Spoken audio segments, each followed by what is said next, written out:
독토르 김의 경성백경 시간이 돌아왔습니다. 선생님, 독토르 김 선생님 안녕하세요. 네, 반갑습니다. 네, 오늘은 어디로 갑니까? 네, 오늘은 여러분들과 함께 조선 총독부 청사를 함께 돌아보겠습니다. 조선 총독부, 지금 옛 국립중앙박물관. 네. 철거됐던 그 건물로 갑니까? 네. 그 논쟁이 좀 있잖아요.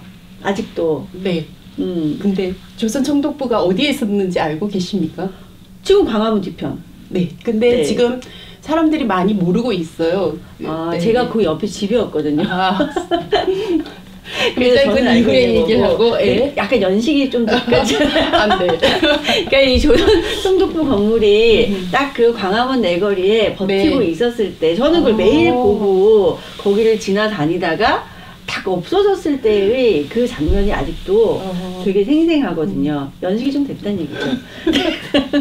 어쨌든, 그러니까 뭐 국립박물관도 아니고 조선 총독부라고 하면 좀 낯설 수 있어요. 네. 이 건물의 용도가 원래 조선 총독부였나요? 언제 어떻게?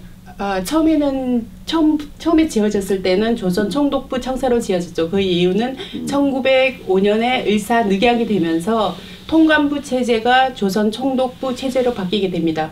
그래서 조선은 일제 강점하에 들어가게 되고 통감부의 역할들은 굉장히 업무량도 늘어나고 인원이 증가하고 하면서 새로운 조선 총독부 청사를 짓기 위해서 결정을 하죠. 새로운 총독부를 짓자.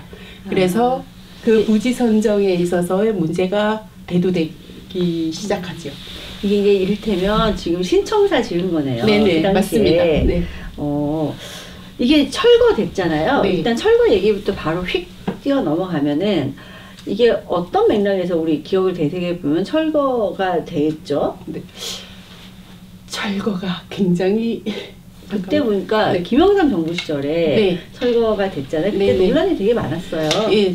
그 조선 총독부 청사는 지어졌을 때도 굉장히 논란이 많았습니다. 그 장소성이 가지고 있는 폭력적이고 어떤 민족이 가지고 있는 국가가 가지고 당시는 국가가 아니었죠. 예, 타 민족이 조선이라는 민족이 가지고 있었던 역사성을 굉장히 폄훼하고 훼손시키는 장소성의 선정이었죠. 그래서 일본의 조금 지식인들은 그 부분에서 반대를 하게 됩니다. 굉장히 노골적인 위치이다. 여기가 아니고 다른 곳에 지어야 한다라는 것이 있었지만 그럼에도 불구하고 경복궁 앞에 그리고 광화문 사이에 조선 총독부 청사를 짓게 됩니다. 그렇죠. 그래서 그거를 철거했을 때에도 바로 그런 그래도 그것은 역사의 일부분이다. 그러므로 지켜야 한다.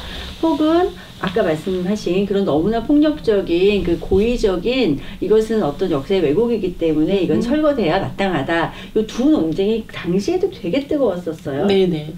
당시에 철거논 1995년 김영삼 정부가 93년에 들었으면서 내건 기치가 일제 잔재 척결이었죠. 그래서 제일 먼저 한 것이 조선 총독부 제1 전쟁 범죄의 상징이고 심벌이고 우리 대한민국의 수치스럽고 아주 치욕스러운 역사를 보여주는 대표적 건물이었기 때문에 조선 총독부 청사의 철거를 결정하게 됩니다. 문제는 찬반 여론이 많이 있었지만 김영사 정부가 그런 어떤 논의가 활성화되고 어떤 사람들의 수렴화되는 과정이 굉장히 짧았다는 거죠.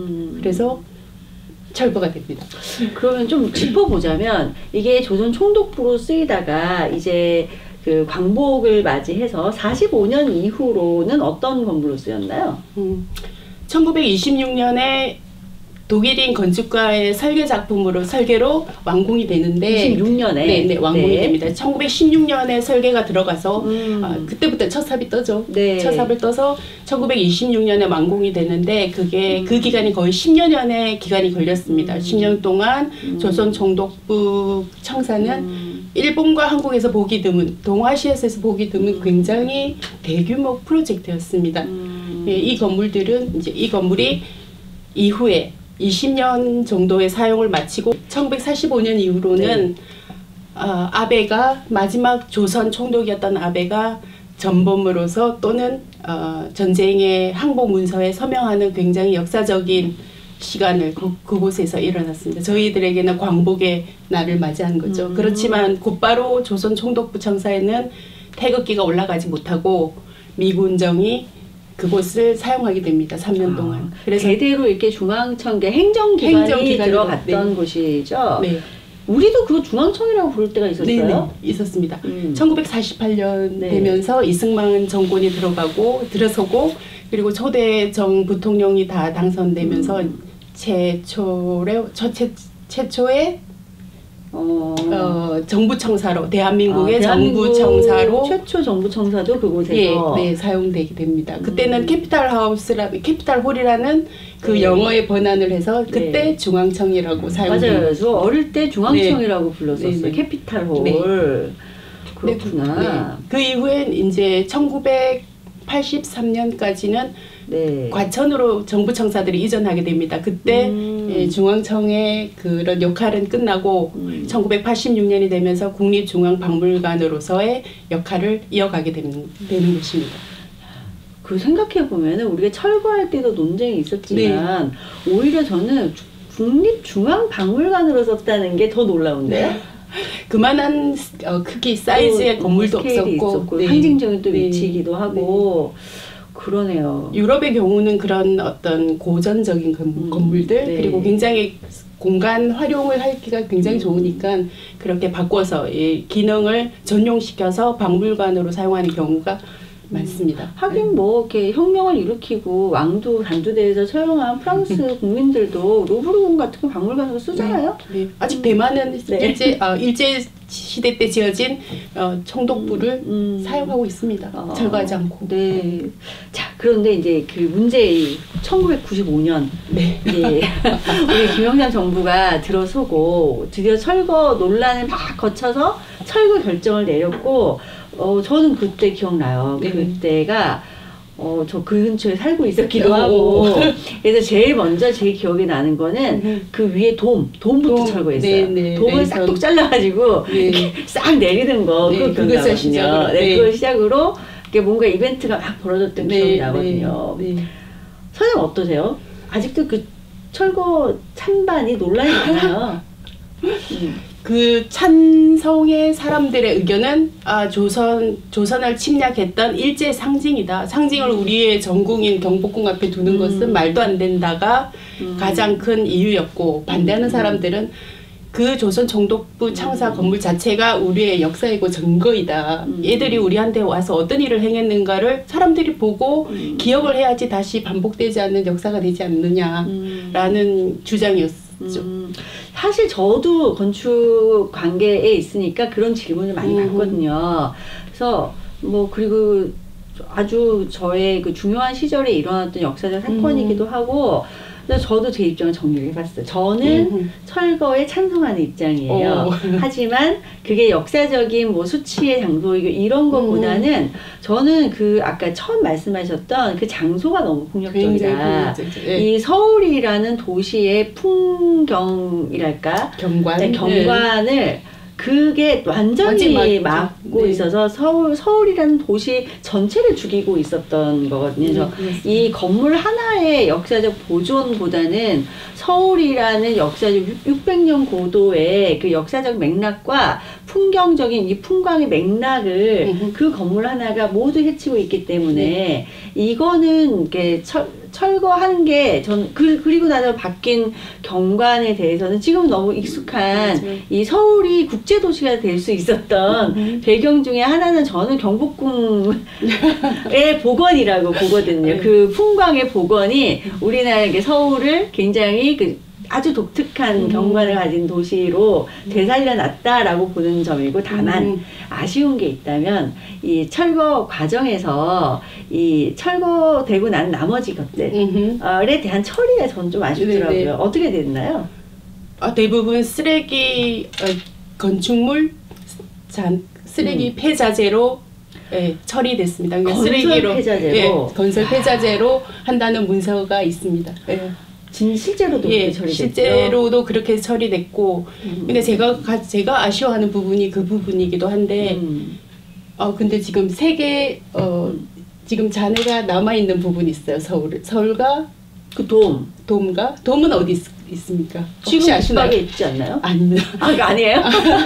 돔은 제일 광복절 1995년 광복절 행사로 상징적으로 랜턴 그 돔의 부분을 제거하는 행사를 했죠. 네. 그것을 시점으로 했는데 그 랜턴은 지금 천안에 있는 우리 김문 선생님께서 마스터 플랜을 맞추신 독립기념관 야외에 그냥 버려진 듯이 만들어 있습니다. 네. 그렇구나. 제가 그 외에 또 2군데가 더 있는데 서울에서 볼 수 있습니다.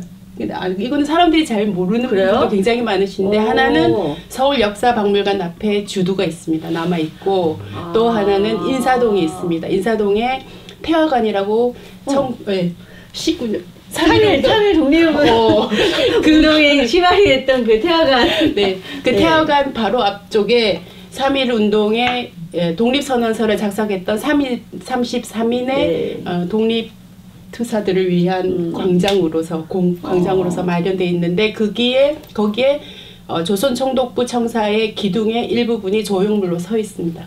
사람들은 그냥 무심히 지나가는데 그것이 조선총독부의 건물입니다. 건물의 일부. 야, 근데 진짜 아깝다 그거는. 왜냐하면 그 철거된 국립박물관이 그게 이제 굳이 양식으로 따지자면 이제 리바이벌 르네상스 스타일 리바이벌이잖아요.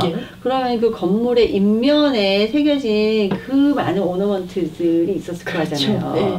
이제 그런 것들을 좀 잘 사전에 계획을 하고 좀 이전에서 전시를 한다거나 뭐 이랬으면 좋았을 걸. 그게 건설 폐기물로 가고 겨우 뭐 주도 하나, 맞아요. 기둥의 일부분 요런 거밖에는 소극적으로. 근데 그거는 거기로 왜가 어떻게 가게 된 거예요? 그 부분은 그 논의 과정은 제가 정확히 알 수가 없습니다. 기록에 남아있는 건 없지만 그 일부분은 독립기념관으로 보낸다라는 것은 있습니다. 제가 가장 이 부분에서 이것은 아니다라고 생각하는 부분이 이 건물이 자체적으로 건축사적으로 가지고 있는 가치가 있습니다. 분명히 네오 르네상스식의 외관을 가지고 있고 당시에 최대의 프로젝트였고 그리고 일본에서도 지어지지 않았던 고급의 어떤 건축 기술이라든지 디테일 그런 것들에 대해서는 건축사적으로 굉장히 의미를 줄 수가 있는 건물인데 그럼에도 불구하고 철거를 했다면 그 철거 이후의 과정이 저는 더 중요하다고 생각하거든요. 지금 경복궁 앞을 가보시면 아시겠지만 국적 불명의 한복을 입은 사람들이 사진을 찍는다고 굉장히 바쁩니다. 근데 그들은 아무도 그 장소가 조선 총독부가 서 있었던 곳이라는 것을 모릅니다. 그것 남겨진 이후에 그러면 철거한 이후에 그러면 우리는 이것을 어떻게 기억하고 기록해야 되는가에 대한 논의나 생각이나 고민이 전혀 반영되지 않았다는 것이죠. 예를 들면 베를린의 경우를 가보시면 베를린의 지금 우리 서울의 경복궁 같은 곳에 유태인들을 학살했던 유럽에 있었던 유태인들을 학살했던 것을 추모하고 경고하기 위해서 피터 아이젠만이라는 건축가가 관 형식의 콘크리트 관 형식을 2000여 개 깔아놓고 있거든요. 그걸 굳이 그들은 그걸 숨기고 은폐해야 되는 위치임에도 불구하고 그것을 모든 사람들에게 볼 수 있게 다시 만들어서 관광객들은 와서 아 얘들이 정말 이런 일을 했구나를 알 수 있고 피해 당사자들은 또한 아 이런 일이 반복되면 안 된다. 그리고 그것을 직접 했던 독일인들은 아 우리의 이런 가오를 또다시 이렇게 인류의 반인류적 이런 범죄를 저지르면 안 되겠다라는 어떤 각오 또는 반성? 그런 어떤 경고물로 두고 있는데 우리 경복궁 앞에는 팻말도 없고 표지도 없고 그리고 팜플렛에 보면 우리는 한 번도 일제에 36년에 억압된 체제 속에 있은 적이 없는 것처럼 아주 밝은 역사만 기록하고 있습니다. 아, 저 그런 거 있으면 좋겠다. 그 자리에 딱 쓰면은 약간 가상 증강현실 이런 게 생겨서 갑자기 내가 곡을 쓰고 있으면 이게 쫙 그 건물이 솟아나는 거예요. 그래서 풍경이 쫙 변하고 내가 딱 벗으면 이렇게 딱 보이면 아 그래서 없앴구나 이런 거.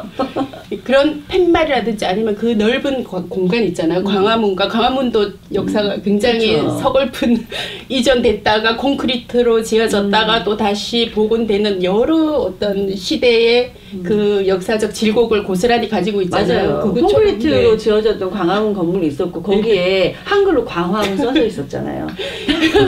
그런 것처럼 그 광화문은 다시 돌아왔지만 우리는 그 조선 총독부라는 그 1급 전쟁 범죄의 증거를 우리 손으로 없앴으면 그것에 대한 기록과 기억은 정확히 남겨야 된다는 거죠. 그러네요. 그게 저는 굉장히 중요하다고 생각합니다.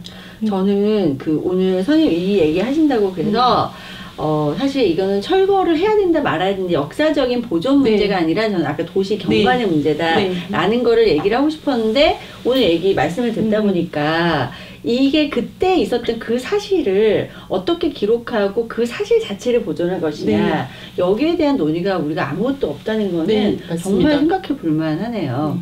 너무 재밌는데요? 자, 우리 다음은 어디로 가나요? 다음은 네. 그 이전은 못했어요? 이전? 이전을 하자는 의견도 많았습니다. 돈이 너무 많이 들지 않았어요? 그러나 경비나 기술 문제들이 있어가지고 그것은 거의 정부 주도의 어느 정도 들었을까요? 그것까지는 천문학적 그게 제가 듣기로는 우리 그 유럽의 그런 르네상스 건물들은 약간 변성암 아니야. 하여튼 대리석동전 다루기 쉬운 돌을 깎아서 이렇게 쌓았는데 우리나라는 진짜 단단한 화강석밖에 없는 거예요. 그래서 그것 때문에 그 돌 하나하나 다루기 엄청 어려웠다고. 그래서 건축학적으로는 그 건물이 너무너무 희귀한 사례라는 얘기를 들은 적이 있거든요. 그래서 이전도 그 돌을 다루는 게 너무 힘들고 천문학적인 숫자라고 그랬어요. 그 당시에 우리나라가 감당할 수 없을 만한 철근 콘크리트 구조에다가 벽돌로 내력벽 아닌 부분은 쌓고 그 외에 화강석으로 치장을 한 거죠. 그래서 화강석을 떼내더라도 이 철근 콘크리트를 또 그대로 두기는 굉장히 어려우니까. 그래서 저희가 아쉬운 점은 또 하나는 그렇게 건축사적으로 볼 때 제가 건축을 공부하는 입장에서 볼 땐 그렇게 정교하고 발전된 당시 독일인이 설계한 것이잖아요. 게오르그 데 라란데라는 독일인 건축가가 설계한 건데 그럼 유럽의 어떤 그런 신 르네상스 또는 복고 르네상스가 들어왔을 때 한국엔 어떤 식으로 유입되고 그들은 어떤 디테일을 썼으며 창호라든지 계단, 내부 장식의 그런 작은 기자재들의 형태, 가구 이런 것들이 하나도 남겨지지 않고 기록도 없나요? 사진을 찍고 했지만 우리는 실제적인 것을 봐야 되는 실제적인 것을 봐야지만이 좀 더 확인할 수도 있고 하니까 그런 것들이 우리들이 뭐 유럽에 가서 사진으로 보면 되는데 유럽에 가서 굳이 그런 성당이나 그런 궁정, 성 같은 데 가는 이유도 그런 것이지 않습니까? 오리지널리티가 가지고 있는 그런 고유성 정말 이게 무엇인가? 근데 그게 그 장소에 있었다는 게 문제죠? 네, 장소성이 거기 있었다는 게 문제지. 가장 숙명적으로 굉장히 최악의 장소를 가지고 태어났습니다. 네. 저도 좀 제가 들은 뭐 사실인지 모르겠는데 경관의 문제뿐만 아니라 그 위치를 이제 경복궁 앞에다가 하는 그런 어떤 것뿐만 아니라 일본 사람들이 워낙 꼼꼼해서 소위 이제 풍수지리에 의해서 우리 조선의 어떤 서울의 그 소위 좀 좋은 흐름 뭐 이런 것들을 다 막기 위해서 실제로 막 땅에다가 철심을 박았다 뭐 이런 얘기도 들었어요. 찬성하시는 분들 쪽에서 그러니까 왜 철거해야 되는지 얘기하실 때 그것도 다 사실인가요? 그거는 그런 의미가 아니고 그 기초 공사를 굉장히 철저하게 했기 때문에 그들 눈에는 그게 뭔가 길을 끊기 위해서 어떤 뭔가의 장치를 했다고 하는데 보면은 그때 당시의 기술력을 보면 굉장히 기초 공사 같은 부분에서 치밀하게 지정받기라든지 뭐 이런 것들이 치밀하게 이루어진 걸 보고 모르는 사람을 봤을 땐 이들이 이 경복궁의 맥을 끊는다. 또 하나의 사례를 보면 일본의 날일자와 같은 평면도로 했다고 하는데 그거는 기능적으로 봤을 때 유럽에도 많이 있는 평면이거든요. 맞아요. 중정을 저는 그 얘기 두고 들었어요. 이렇게 옆으로 크게 졌는데 가운데 통로를 낸 거다. 근데 이게 우연히 네. 이제 나릴자처럼 네, 보이는 네. 보여서 네, 그렇게 했다는 근거와 기록 자료는 없습니다. 그냥 사람들이 그럴 것이다라는 어떤 잠정적 어떤 추측일 뿐이지 그거는 전혀 상관이 없는 얘기라고 저는. 네. 그거는 상관이 있다고 기록이 될 수는 없을 것 같아요. 설사 그런- 상관이 있다고 믿었을지라도. 네, 질문 네. 있습니다.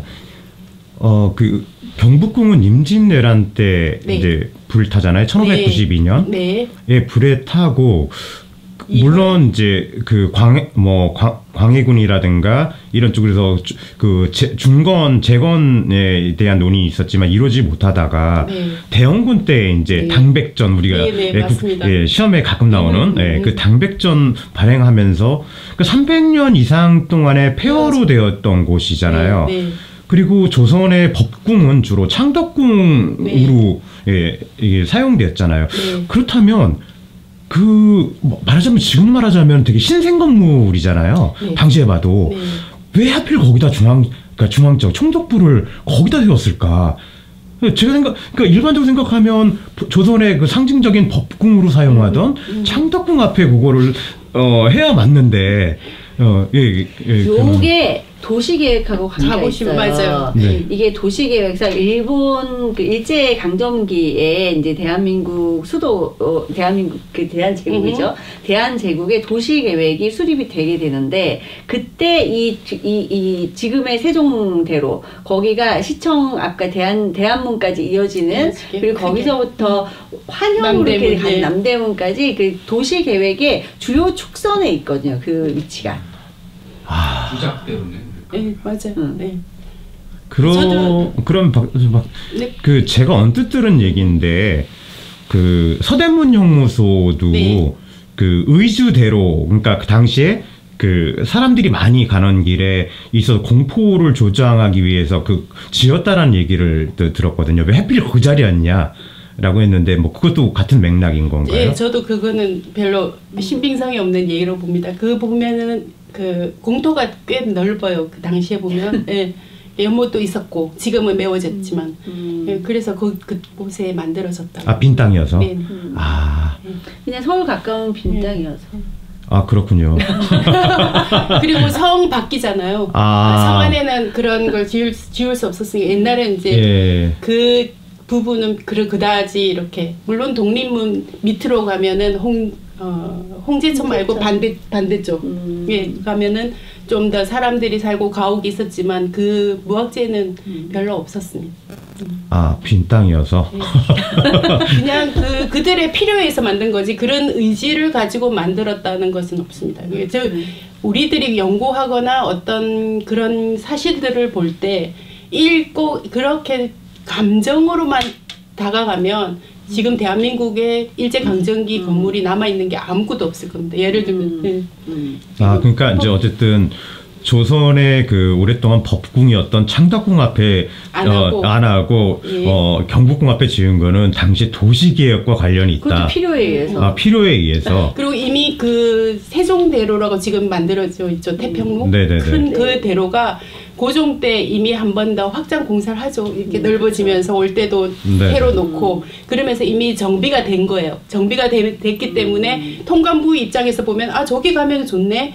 모든 시설이 정부의 모든 시설들이 집약되어 있었고 이미 그곳은 그 왕가라든지 궁궐 큰 어떤 계획으로 만들어진 도시의 일부분이기 때문에 그쪽으로 가는 게 제일 편했을 수도 있습니다. 그들은 남산 쪽에만 있었으니까요. 대한제국 때는 궁궐을 덕수궁을 쓰지 않았었나요? 네. 그러니까, 대한제국 때는 그러니까 뭐 덕수궁을 하늘의 쓰고. 덕수궁 앞에는 거기는 없으니까 땅이. 저는 그런 의문도 가지고 있긴 합니다. 경복궁의 해소는 좀 지나면서 뭐 시정 개발이라든지 다른 물산 장려회라든지 이런 것으로서 많이 회철되기도 했지만 그 이전에 이미 대원군 때 그 경복궁 복원하고 나서 한번 고종의 시간을 거치면서 또 많이 이전에 갑니다. 창덕궁으로 옮겨가고 또 불도 나고 뭐 여러 가지 있는데 사실은 지금 현대에 와서 봤을 때 1945년에 남겨진 경복궁에 있는 오리지널